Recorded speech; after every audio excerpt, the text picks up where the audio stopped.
안녕하십니까, 장희수 기자입니다. 이번에 입수한 검언유착 사건 수사 자료에는 한동훈 검사 말고도 다른 검사들도 많이 등장합니다. 오늘은 이 얘기를 해보겠습니다. 당시 검찰의 수장이었던 윤석열 검찰총장도 이 사건에 지대한 관심을 갖고 있었습니다. 당시 배혜림 법조팀장의 4월 2일 카카오톡 내용을 보시겠습니다. 윤석열 총장이 김진 기자 통해서 계속 물어오고 있나 봐요. 이동재, 한동훈 음성 파일요. 윤석열 총장이 한동훈 검사의 음성 파일이 있는지 여부를 채널A 기자에게 여러 차례 확인했다는 겁니다. 당시 대검의 공식 입장은 이거였어요. 한동훈 검사가 자기는 그런 얘기 한 적 없다고 부인한다. 채널A에 물어봤더니 채널A가 한동훈 검사랑 얘기한 거 아니고 녹음 파일 없다고 확인해줬다. 그러니까 채널A에 확인해서 한동훈 검사가 아니라고 공식적으로 발표했잖아요. 그런데 윤석열 총장은 따로 자기가 친한 기자한테 혹시 녹음 파일이 있는 거 아니냐 이렇게 여러 차례 물어봤던 거죠. 혹시 채널A 기자들이 녹음 파일을 가지고 있으면 어떡하지? 이걸 확인하고 싶었던 거예요. 그러니까 한동훈 검사가 검언 유착한 적 없고 그래서 녹음 파일도 없다 이렇게 발표한 자기들 얘기를 자기들도 믿지 않은 겁니다. 자기들도 안 믿는 얘기를 국민들 보고는 믿으라고 검찰이 공식 입장으로 발표했던 거죠. 계속해서 이날 배혜림 팀장의 다른 카카오톡 메시지 보시겠습니다. 4월 2일 대검 대변인은 전화를 걸어와 법무부가 감찰 대신 진상조사로 발표할 것으로 안다. 이후 대검이 낼 반응 문구를 미리 보내주겠다고 말해. 직후 카카오톡으로 최근 MBC 뉴스데스크 보도와 관련하여 대검찰청은 채널A 기자와 신라젠과 관련하여 통화한 사실이 없다는 검찰 간부의 입장. 기사 중 녹취록이나 통화 녹음은 거론되고 있는 검찰 간부와 무관하다는 취지의 채널A의 공식 입장을 확인하는 등 보도의 진상 확인에 필요한 사항을 어제 법무부에 전달한 바 있습니다. 라는 문구를 보내줌. 이후 피드백하지 못했음.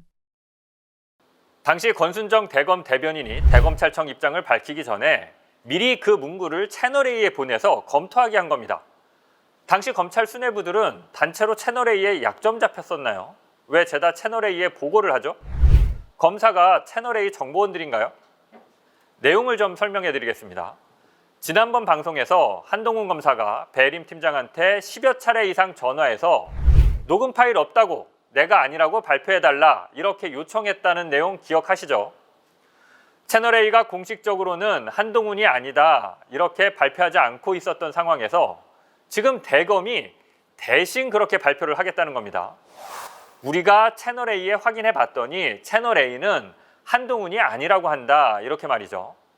그런데 이 발표를 하기 전에 먼저 채널A에 알려주고 그렇게 해도 이상 없을지 조율을 하는 과정이 이 카카오톡 메시지에 담겨 있는 겁니다. 채널A는 이후 검찰의 수사 대상이 됐는데 수사 대상한테 검찰이 먼저 자료를 보내서 검토를 받는다? 대체 당시 검사님들 왜 이랬던 거죠? 이래놓고 검언유착이 아니라고요. 마지막으로 하나만 더 보시겠습니다. 다음은 백승우 기자의 피의자 신문조서 내용입니다. 조사위 진상보고서랑 A라는 한동훈 검사장이 한 말 중 나보다는 이 하는 게 낫겠다. 내가 D를 내가 직접 이 있는데 여기서 은 어디이고 수사기관 관계자라는 D는 누구인가요? 제가 기억하기로는 3월 13일 또는 3월 22일 제보자 X와 만남에서 범정이라는 말이 자주 나왔는데 그것에 비추어 보면 범정이었던 것 같습니다. 수사기관 관계자 D는 저희 취재원이 아니어서 정확히 기억이 나지는 않는데 손모식이라고 이야기했던 것 같습니다. 여기서 나오는 대검 범정의 손모식이 누구일까요? 네, 맞습니다. 손준성 검사입니다. 고발 사주 사건에 등장하는 바로 그 검사. 언론인과 정치인들을 고발해달라며 이들의 이름이 들어간 고발장을 김웅 의원에게 전달했던 바로 그 사람이죠. 검사는 백승우 기자한테 3월 13일과 22일에 제보자 X를 만날 당시의 상황을 묻고 있습니다. 그때 제보자 X를 만나서 보여준 녹취록을 보면 한동훈 검사가 대검 범정의 어떤 검사를 연결해 주겠다는 얘기가 나오는데 이게 뭐냐 이렇게 물어본 거죠. 그러니까 백승우 기자가 손모시기 검사다 이렇게 답하는 겁니다. 아시겠지만 한동훈 검사장, 권순정 당시 대검 대변인, 그리고 손준성 대검 수사정보정책관은 3월 31일부터 4월 2일까지 MBC의 검언유착 보도로 검찰 내 분위기가 가장 긴박했던 그 시기에 단톡방을 만들어서 수십 차례 카톡을 주고받았습니다. 그런데 직책만 보면 이 세 명은 서로 연관성이 전혀 없는 사람들이죠. 그래서 이들은 검언유착 보도를 고발 사주로 뒤엎고자 했던 공작을 함께 한 거 아니냐, 이런 의심을 세간에서 받고 있습니다. 이들이 단톡방에서 무슨 얘기를 나눴는지 궁금한데요. 한동훈 검사가 자기 휴대전화 비번을 감추고 수사에 협조 안 하는 이유가 아닐까 합니다. 마무리하기 전에 이동재 기자가 한동훈 검사를 뒤에서는 어떻게 얘기하고 다녔는지 한번 보시겠습니다. 선배 이름은 나와요. 선배 그 채널 A 하면 타사에서도 한동훈이랑 친해갖고 뽑아먹는 새끼 뭐 이렇게 이해하겠지. 자, 타사 기자들이 볼 때도 이동재 본인은 한동훈한테 기사를 뽑아먹는 기자라고 말하고 있죠. 그러니까 한동훈이 자신의 주요 취재원이고 그한테 검찰 내부 정보를 받아서 기사를 많이 썼다고 본인도 스스로 인정하고 있죠. 근데 잠깐만요.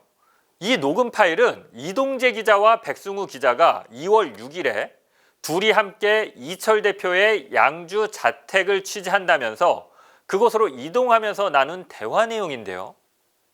이게 녹음이 돼 있어요. 아니, 채널A 기자들은 자기들끼리 서로 대화하는 것도 서로 녹음을 따나요? 이해하기 힘듭니다. 마지막으로 하나만 더 보시겠습니다. 백승우 기자의 신문조서입니다.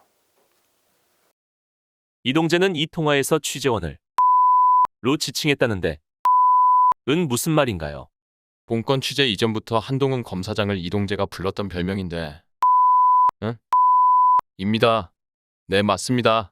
이동재가 한동훈 검사장을 라고 부르고 법조팀원 모두가 이동재가 라고 하면 한동훈 검사장을 지칭하는 것으로 알고 있습니다. 여기서 땡땡땡은 이동재 기자가 한동훈 검사를 부를 때 사용한 일종의 별명인데요. 한동훈 검사의 특정 신체 부위의 특징을 잡아서 만든 별명입니다. 굉장히 모욕적인 표현입니다. 아니, 앞에서는 친한 척하면서 기사 뽑아먹고 뒤에서는 저렇게 특정 신체 부위를 비하하는 모욕적인 표현으로 부르고 그러다가 한동훈 검사를 검언유착 의혹에까지 휘말리게 했죠. 제가 한동훈 검사였으면 이동재 기자 바로 고소할 것 같은데요. 지금까지 한동훈 검사는 고소 안 하고 있죠. 둘의 관계가 참 묘합니다. 다음 시간에는요, 이동재 기자가 한동훈 검사와의 통화를 녹음해서 제보자 X에게 들려줄 때 나름대로 치밀하게 계획을 세웠고 이 계획을 다른 기자와 공유하는데요. 이 과정을 설명해 드리겠습니다. 지금까지 장인수 기자였습니다.